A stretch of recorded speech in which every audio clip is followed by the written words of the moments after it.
Good evening, everybody, and welcome to Living a Graceful Life. I'm Tracy Gelb, your host this evening, and I'm going to be speaking about healing in a holistic way, holistic tricks, should I say, alternative and holistic ways.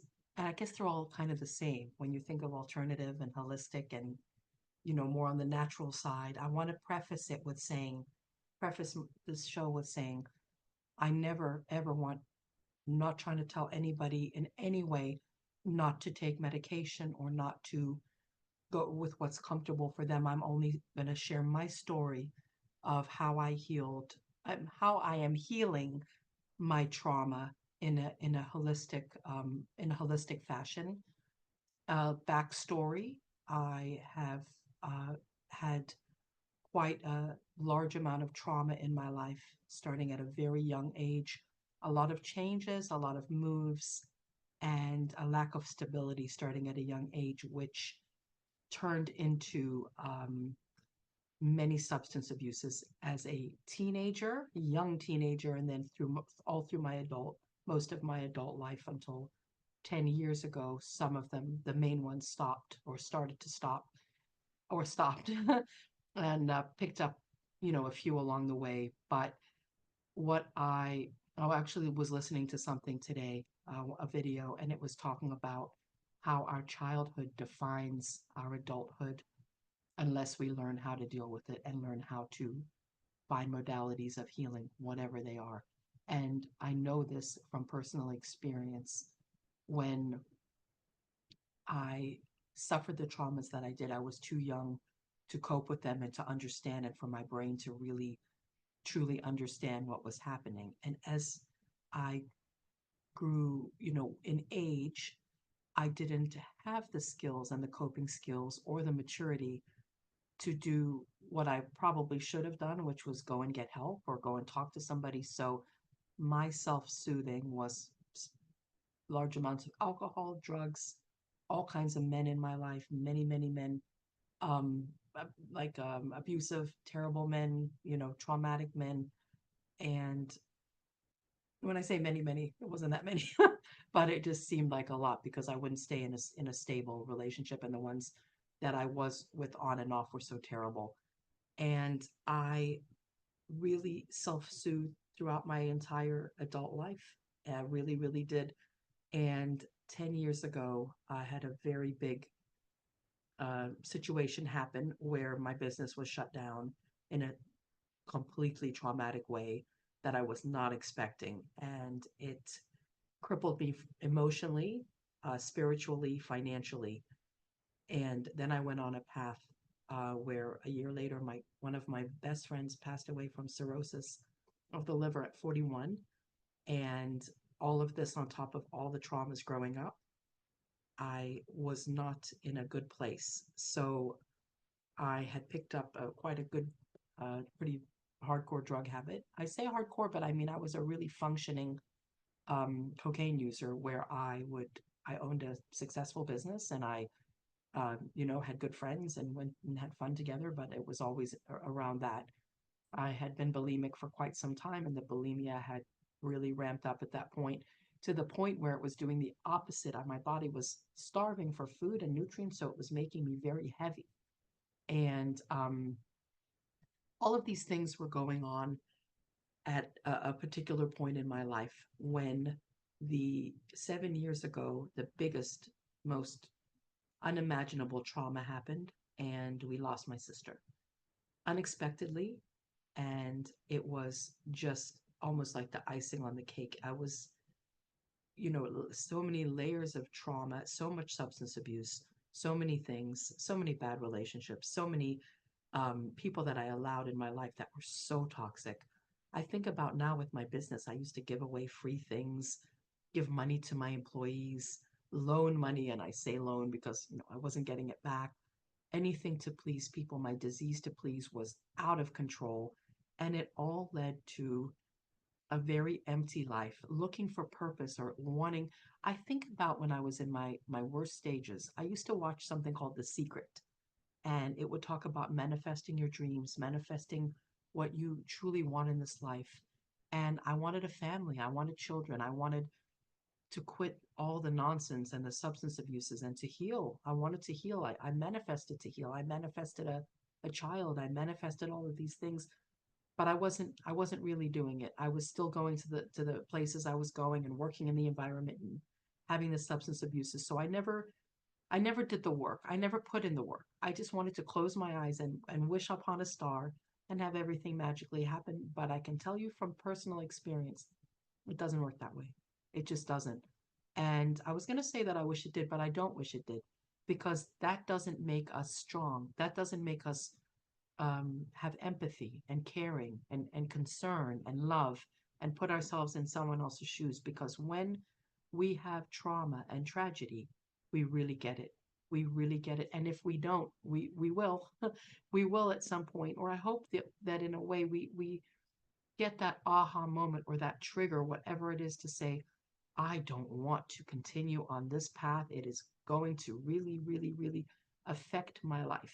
And I started staying with my mom after my sister passed away, not wanting to at the beginning. We had a good, decent relationship, but there was a lot of triggers and a lot of back trauma and a lot of unspoken conversations, different things, guilt, many, many, many feelings around it, as many people do with their children or, adult children or parents. And it was not my plan. In fact, when my sister and I would get in, we lived together as adults for 17 years and we would have a little squabble. I would say, I'm going to stay with mama. And she would be like, oh, okay, that's great. See how fast you're back. And it's been 7 years. I'm not going to say it's been smooth sailing, but recently it's been so much better because we have both been on this journey together of growing and evolving and changing and learning and being conscious and being mindful and learning every day. I mean, so many things that I just kind of reacted to, or I was very reactive. And I think that I was absolutely, I'm going to say, very high on the trauma scale. I went to a brain balance place to try to balance my brain at one point after we lost Janine and I was into my gambling. I started suffering from a huge gambling issue. And when the woman, the wonderful woman that gifted this to us, did the level of trauma, I had the level of trauma of a Vietnam veteran, very bad PSTD, post traumatic stress syndrome. Did I say that correctly? PTSD, sorry. And very sleepless nights and sitting up looking at the wall because I'd gambled away my last dollar and just being so sad and so confused and hurt and angry. I didn't want to get in a relationship with a man for anything in the world. All men had ever done is hurt and disappoint me and my mom and my sister. And I just didn't want that. I really didn't want that. I saw my two closest friends in my life in very strong, healthy relationships, and I was so happy for them. But they found the right men, they found good men. And even with the trauma that they had suffered, they still um, found the right men, the right wonderful men that they have. And I know they're out there, obviously. Of course they are. But I wasn't well. So I wasn't attracting the men in my life that were well. I wasn't attracting the friends besides my lifelong ones that were well. I look at little parts of my healing, little places that I've been. I decided to start going to Gamblers Anonymous meetings to try to get well. I tried that for 3 years, so I gave it a fair shot. And I met a very, very good and I consider and will be lifelong friend through that. So that was my gift from Gamblers Anonymous. I have become, I found a group of people, wonderful people called Baha'i. I'm not going to become Baha'i, but I have a good friend. That was my gift from Baha'i. And I look at it like as I'm healing, these gifts are being, I'm appreciating these gifts. And I'm going to tell everybody a little bit about what has really truly helped me with some panic attacks, with some, well, firstly, I stopped gambling 2.5 years ago. I stopped smoking the same day because I would smoke when I gambled, only smoke when I gambled. And I stopped drinking heavily. And I barely drink. And if I do, it's very minimally. I started um, listening to many, many, many, many videos, anything from the brain to motivational. to physical. I'm very, very now into the connection between wellness of the brain, healing, and the food connection. So I started my journey on really starting to watch what I ate, to the trying to eat the things that my mother has been in wellness for 43 years that were recommended by her, from the seeds to the berries to the walnuts to the, everything we have is organic or grass fed or wild caught or, pasture raised, cage free, going on that route, drinking water. I really, really, really delved into essential oils because I thought that would be, and I know from my mom and from what I've researched and heard and seen, that it's very healing. The Healing Machine, which is a little vibration machine, which we discovered during the pandemic, origin of the pandemic, has been very healing for me. Those were a couple of things that I started, but I also started having really good conversations with my mom, really honest conversations, telling her how I felt, that I didn't know really if living together was a good idea because she represented trauma to me, she represented triggers to me, and healing from what I understood and what I was going through was not going to happen with somebody that had been involved with the trauma. On a level with my sister was very different because we experienced trauma together as children, and then as adults we had separate traumas.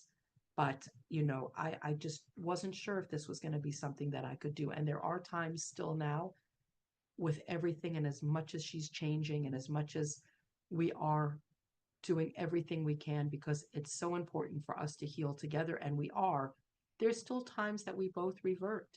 My disease to please will kick in, and I'll almost agree to do something unimaginable until I realize that that is what got me in trouble in the first place. I'll be about to tell a white lie, or I'll gossip about somebody, or think about it, and then I'll realize those are not the qualities that I ever want to have again. Those are not, and it's pathways in our brain. That's what neuroplasticity is. These pathways in our brain are so deep and so strong, like the gambling was, like at the time the drugs was, at the time that being had to be with a man. It didn't matter who he was or what the circumstances. All of these are changing. And it's so interesting. The woman that helped me with the brain balance made an analogy to me. She was explaining the pathways, which my mom had explained, but she said, that every single day you're on the highway, and every single day you get off at the same Starbucks, and you have the same unhealthy latte or whatever it is, and the same donut or cupcake or whatever. Every day your brain just automatically, the pathway, in order to change it, you have to physically or mentally or all of the above just say, I'm not going there anymore. I'm going to go down another path. I'm going to go to the gym. I'm going to go take a walk. I am not going there. And that's what's been happening with me when I start having the triggers, when I start having the trauma rear its ugly head, and it's ugly. I literally tell my brain, no, this is not happening. This is not happening. I have worked so hard and really, really worked. I mean, balancing everything to the point where I've had to train my brain to go to sleep early and to wake up early. I was in the bar industry, restaurant industry for over 20 years, way more than 20. No, I mean, like over 22 years. And I would wake up late in the afternoon, go to bed, go to bed at 6, 7, 8 in the morning. And I did this for all those years. So to train it now to be up at 6:20, 6:30 and go to bed at 9 is a whole other universe. But I have to do that for my wellness, there was an occasional night I stay up till 10 or 10:30, but I do it because I want to do it and I need to do it. All of those things heal the brain, the right amount of sleep, the right supplements. So that's another thing that's been extremely healing. My mom researches all the supplements. She's a practitioner. She's a holistic wellness practitioner, basically, and all, maybe not, but she is not basically. And she researches all of these supplements. There's even some from doTERRA called Serenity or Adaptive. There's one from another beautiful microbiome place that we use called Cope. And these are like natural, all natural. I use essential oils, I'll use the lavender, or there's all different ones to help my mood and to help me relax and to help me heal. And the videos, I can't say enough. I really can't. I send them to a lot of people. I'm probably drive them nutty, but they mean so much to me and they're so important to me and they have helped me so much that I want to share this knowledge. Our our brain is so powerful, and if we research and learn and listen, we heal. These are the healing things. I meditate. I meditate for the first time in my life. I pray for the first time in my life. Really pray. I mean, pray like not like, oh, please let my boyfriend not cheat on me. No, like, you know, I pray and when people have different levels of trauma and different things that are traumatic for them and I honor and respect that. I know that there's people that lose break up with a relationship or lose a job or their parents get divorced, which was a huge trauma for me, and they suffer big trauma from that. And then there's the huge ones, the loss of somebody, then a sexual assault, just enormous, witness, any terrible things. Um, and I think people can move and it's traumatic. I work in senior assisted livings, a few of them, and memory cares. And I just went to a new one to do a demonstration of the beautiful program I teach. And there were two women there, and the one woman was saying she's feeling a little ill at ease. And I said, moving is a trauma. It can be a trauma. Um, but I also realized it was interesting when I was there because there were two women and I was there with the staff and we were talking and the one woman was saying how fabulous the place was. She loved everything about it. She was just so thrilled to be there. She loved it. And the other woman was saying how miserable it was. She didn't like it. There was things wrong. And I mean, the place was magnificent. And I just thought it's so interesting how the brain is because one person sees it one way and the other person sees it another way. And who do we think is better off? Wayne Dyer talks about who is my absolute mentor, a story where he talks about two people and he offers the one a place to stay. And he says, I have a little cot on the floor if you want to, oh no, I could never sleep on that. Oh, my back, it's terrible. I have a little grapefruit juice in the morning if you want it. Oh no, no, no, no, heartburn, bitter. And then the next guy's like, oh, I'm so happy I have a cot. I was thinking I was going to sleep on the floor. Oh, grapefruit juice, that's my favorite. I just love it. And it's healing and changing the pathways of our brain. My my meditation, my prayer, my oils, my conversations with my mom, my conversations with my friends are way more deep. My conversations with new people are of substance and they're conversations that I need to have so that I can continue healing. I don't have 1 ounce of any um, hesitation to tell my story because if it can help anybody that is suffering from substance abuse know that there is such a beautiful life. There's such a beautiful life out there. This week I will have 2.5 years since I quit gambling, and I literally can't believe it. I'm I ran into somebody from my past, from the time that traumatic business closed. It was a lovely person, wonderful. We had a very long 5-hour coffee together and she was saying, do you think that maybe one day, just when you're well, you can just walk through the casino? Don't worry about it. Absolutely not. I wouldn't take that chance for anything in the world. There's no concert, there's no restaurant, there's no person. And if I get involved with somebody as a partnership and they say, honey, let's go to blah, blah, blah for dinner. No, thank you. There's 2 billion restaurants that we can go to. We don't need to go to Vegas. We don't need to go on a cruise. I am very serious. When I put my mind to something, it's a wrap. It might take me a while to get there, but when I do, and I I've been so blessed and I'm so, oh, another thing that's really helped is I do gratitude with my mom, but we say 3 gratitudes in the morning to really start the day. And sometimes we're in a rush, so we'll call each other to really get that gratitude and that feeling. And my always say, I'm so grateful to see you, mom, and the birds and to hear my little birdies singing and in the morning. But throughout the day now, what I'm doing, which I didn't do before, it's just little things that I'm grateful for. When I get to my class, I stand in the grass. Grounding is very healing with your feet in the grass, feeling the nerve endings underneath your feet, different textures. I take a cold shower, very as cold as my shower will allow me, or I will take an ice cold bath, just put the cold water in there. All of that helps the vagus nerve and helps, the happiness hormones and serotonin and all of those things. chatting with my friends, spending time with my mom, being with my students, doing our support group. We have a wellness support group every other Saturday, doing this beautiful show and being able to, when I teach this brilliant program named Ageless Grace, created by Denise Medved, who actually was the one that gifted me this show. And when I see people laughing and smiling and having so much fun, it's very rewarding. I have a very, very big purpose. Purpose has been part of my healing. That's been part of my holistic healing, but we did the support group actually on purpose, talking about purpose this week. And I had a woman who's 82 and is really trying to heal from the trauma of losing her daughter. And it's been many, many years, and she's really, really struggling. And she said, "How do I know? How do I know what my purpose is?" And we were like, "You just do. You'll find it." And in the meantime, do things that are purposeful. I mean, volunteer or go to like if you have a gift where you can go and sing at a senior assisted living or volunteer with animals or, do those type of things. They're so wonderful. I go to some places that I don't um, get paid for to teach or, to volunteer at like a memory care or do different things. I have a service dog that comes with me to two of my memory cares and assisted livings. And he is like a ball of love. He's a rescue service dog and he's a lab. His two fathers come with him and he just brings so much joy. It makes me so happy and it makes me feel very purposeful. These people come to life when they see this animal. They come to life when they hear the music.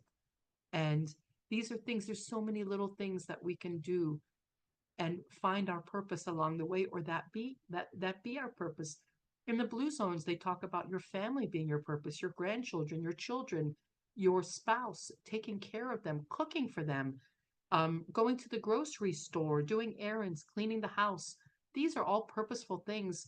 It doesn't even mean we necessarily have to find our purpose, but our purpose will find us, as long as we're open to it. Part of my healing has been what I'm doing now. My life is my healing. That's really the truth. And having beautiful alkaline water and sprouts and greens and yummy cauliflower pop, which I make, which is cauliflower and nutritional yeast and coconut oil together. And I find different little recipes that I can make for snacks. And I spent the day with a high friend of mine today and had some coffee and just had a beautiful conversation. These are the things that are healing. I have a little trip coming up in a month where I'm going to Delray Beach with my three besties for a couple nights. I'm really looking forward to it. I am in a very good place. Things are going to come up and knock you for a loop. It happens to me quite regularly. But as I'm finding out how to deal with it and not just freak out and not just over overgo, that's what it is my mom tended to be reactive. I was reactive, very dramatic. My sister would say you were both so dramatic. Everything was like a just a huge drama and I'm trying so hard to work on that for a better life for me, for a better life for my mom and my friends and my clients and and for my sister, to honor her and the things that she says to me and said to me. And I say says because she's still talking to me, but they resonate with me. I really listen. I listen now when I'm going to say something a little gossipy or I recently, and it's almost like a little test from beyond or from God, because I'll hear something that I really want to tell somebody, like, oh, it's so hard. And my friends that are closest to me and my mom, they know, "Oh, it's hard. It's hard." And I haven't said anything. It's just amazing. It's amazing. And I'm so grateful. I'm so grateful for this healing. I wish for everybody to find that secret sauce, and whatever it is, if it's a therapist and a medication that suits you, or whatever it is to get out of the feeling of trauma and anxiety. And I know how that feels. I do. And I'm blessed to be able to find these incredible ways of healing. And I definitely recommend talking to somebody, whoever, if you can find a family member or a best friend or a spiritual ally to have these conversations with. So wonderful. A therapist, a group, even if it's a 12-step group, if it's a regular therapy group, they have so many things out there. Even on online on Zoom because there was so much that went on during these last 4 years with the lack of socialization and all those things. So one of the things that I talk about and I can't talk about enough is ageless grace. Probably one of my biggest forms of healing has been this magnificent program. I was trained by my mother. I've now become a trainer and I'm doing my first live training. I've done a recert. I'm doing a live training in a month. Very beautiful news, exciting. But I want to do a little tool with you guys. And the thing with Ageless Grace that's so interesting is there's different modalities of healing through the tools. We have recently discovered that just hand clapping enhances your mood, your mental wellness, controls anxiety, and it brings up your happy hormones. So we have a tool called Grab Bag, and it is for mobility and dexterity of the fingers so that we can always open and close things. So we're going to do a little, and it also 3,000 mechanoreceptors that go directly to our brain. Imagine that directly. So let's do a little hand clapping and a little grab bag together. The acronym for Ageless Grace is 10 minutes a day keeps the decline away. And we all have 10 minutes. All of us think about just 10 minutes. So those of you that have tried Ageless Grace, or if you haven't, I highly recommend that you try it. Look it up, try it. You can come and join our classes. My mom and I teach Wednesdays and Sundays. Wednesday 11 a.m. Eastern, Sunday at noon Eastern. And you're welcome to try a complimentary class and then see if you'd like to sign up. So let's do a little grab bag. Grab bag, and this song is actually called Hand Clap. So we're just going to do a little clapping. A little hand clapping. How about we clap to the side? Little hand clap. Other side. How about we take, this is actually for balance. Balance, I'm going to turn it down a teeny bit. Balance. Let's go. These are acupuncture pressure points that help us with happiness. Do a big smile. Do a smile with your hand. Smile with your hand. How about a heart? Mobility and dexterity of our fingers. We want to wake up our brain. That's why we're doing this. One thumb, one pinky. Focus on it because you're going to change. Change. Whatever pace is comfortable for you. Left and right side of the brain. So let's get those happy hormones going. Let's go! Let's do a funky clap all the way around. Give yourself a round of applause. Other way. Oh yeah. How about a little metabolism? Run those fingers up. Metabolism. And this is one that's so important, ladies, for the bones. Well, and gentlemen. Make a fist. Other side. How about grabbing a few things that will help us heal a little bit holistically? Grab that essential oil. Ah, smell it. Peppermint. Oh, delicious. Serenity. Oh, lavender. Yum. Put it in the diffuser and watch it. Watch it go up. So that's just a little taste of the beautiful Ageless Grace. It's a program that works with the cutting edge of neuroplasticity. So it is it's magical, and it has, I used to think that when I was not in the bar and restaurant industry anymore, what would I do? I had been doing it for so long that I didn't know what to do. I didn't know what I would do. I never thought this would stick for 8 years. 8 years. And it's unbelievable. I mean, it really is unbelievable. You blink your eyes and another month goes by. So we got to just enjoy this time and just enjoy it and be happy. Don't worry, be happy. And I'm happy this evening. I'm happy to be here. I'm grateful. I feel beyond blessed. And I thank you all so much. I thank you very much.